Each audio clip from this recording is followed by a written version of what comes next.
Hi everyone, Shirtlad here. During the 15-year tenure that the Senjou no Kizuna arcade game had, going from 2006 to 2021, it certainly gained an impressively vast roster, even dipping into triple digits, on top of temporary roster expansions via crossovers that brought units like the Bear Guy 3, the Gundam Duranta, the Gem Sniper K9, and the S-Ray Red Frame along for a limited time.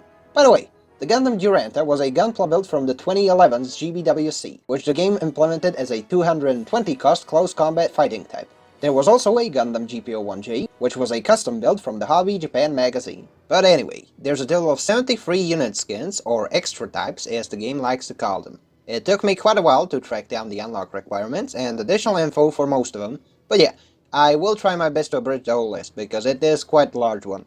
All of these were purely cosmetic. Starting off, there were 2 units you could get from the nationwide faction battles, which used to be separate units then became unit skins. These were the Jim Bazooka Rack, also known as Jack Bayard's Jim, and Abaoku the Ride, and the Zaku 2 Commander type in standard colors, for the Jim and Zaku F-type respectively. You had to score 10 or more wins and have your faction win, with the latter requirement getting scrapped as the years went by. In the Senjou no Kizuna Tactics Guide for the Rev 2.50, there were redeemable codes for each copy that let you unlock the Zaku 2 First Mass Production type for the Zaku 2F, as well as the Gym-style color scheme for the Gundam Ground type. Then there's a total of 20 unit skins issued to the winners of regional qualifiers for the 2010 and 2011 tournaments. That's 10 for each year, split down to 5 Zeon units and 5 Federation units. The 2010 unit skin lineup consists of light red and white color schemes for the Federation's units of Striker Custom, Gym Custom, Gun Cannon, Gym Cannon, and the Gem Sniper 2, whereas the Zeon side gets a grayish color scheme with golden accents. The 5 units on the Zeon side with their own 2010 skins are the Ifrit Nacht, High Mobility Gelgoog, Gelgoog Cannon, the Zaku Cannon, and the Gelgoog Jaeger.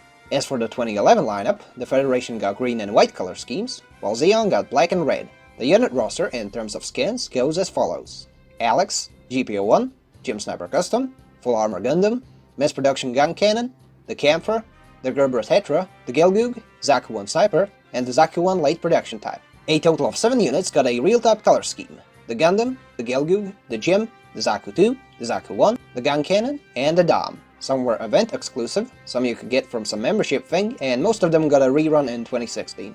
In summer 2013 and a 2016 rerun, you could get the blue color schemes for the Zogog, Egg, and the Full Armor Gundam. There was a total of 6 units that you could get with the release of MSVR Return of Johnny Raiden and Gundam Katana.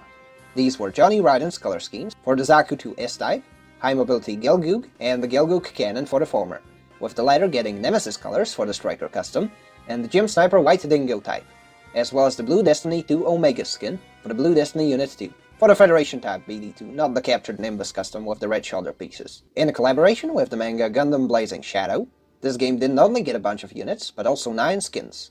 Some came with the manga's initial issues via codes. Some were event rewards, so let's go over them. You get the Shadow skin for the Gym Raid, whose default look is the Gym Raid Light. The Metal Spider gets a variant with its thermal goggles down. The Gym Kai gets a Shadows variant, and you get a slightly altered look for the Gym Sniper 2 Shadows. That one's listed as the Battle of Hell's Gate loadout, which just adds a shield and a bazooka to it, both being purely cosmetic. The Gym Custom gets a Silver Haze skin, not to be confused with the standalone Silver Haze Kai unit. The Shuten Doji faction gets their custom colors for the Mass Production Gun Cannon and the Gym Sniper Custom. Zeon gets 2 unit skins in the High Mobility Gelgoog Phalag type, and Hell's Gate colors for the Dom. The rest of the bunch is somewhat hard to sort into smaller boxes, so I'll try to do so by series. There's Anavulgato colors for the Dom and the Gelgoog S-type. The 4th Immortal team, i.e. Self-Burning's boys, get custom colors for the Gym Kai and the Gym Cannon respectively. In terms of OAF MS team units, you are getting the Easy 8 and the Gundam Ground type with their parachute packs on. War in the Pocket gets a total of 5 unit skins, 2 for Alex with either a bazooka or a shield attached to it, 1 for the Zaku 2 Kai with the B-type helmet, and 1 for the Camphor, being the green prototype Camphor. Oh, and green colors for the Gelgoog Jaeger. The game Rise from the Ashes mostly has standalone units, but it gets 2 unit skins in Vish Donahue colors for the Gelgoog Ground type and White Dingo colors for the Mass Production Gun Cannon. Igloo and Side Stories get 1 unit skin each, in Herbert von Cuspin's Gelgoog and Fred Reber's very own Pixie colors.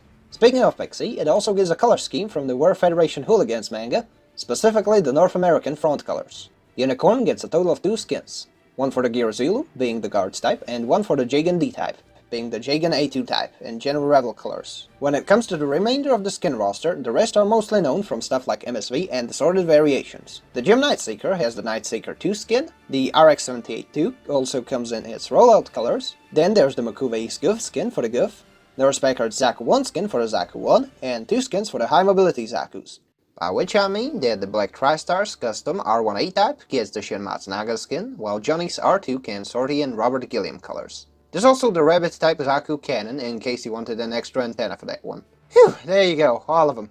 It's a long ass list and none of these are in the PSP port, but I'd wager they must have been neat while the arcade version was still around. Regardless, it has been fun trying to search for the ridiculous amount of articles, update notes, and announcements over on the old Gundam Info JP site, Game Watch, and a few others, which led me to finding out about the sheer amount of unit skins the game had. I hope you've enjoyed this little detour into Senjou no Kizuna, the now discontinued Gundam arcade game. Feel free to like, comment, and subscribe, and until next time, this has been the Shirt Lad, signing out.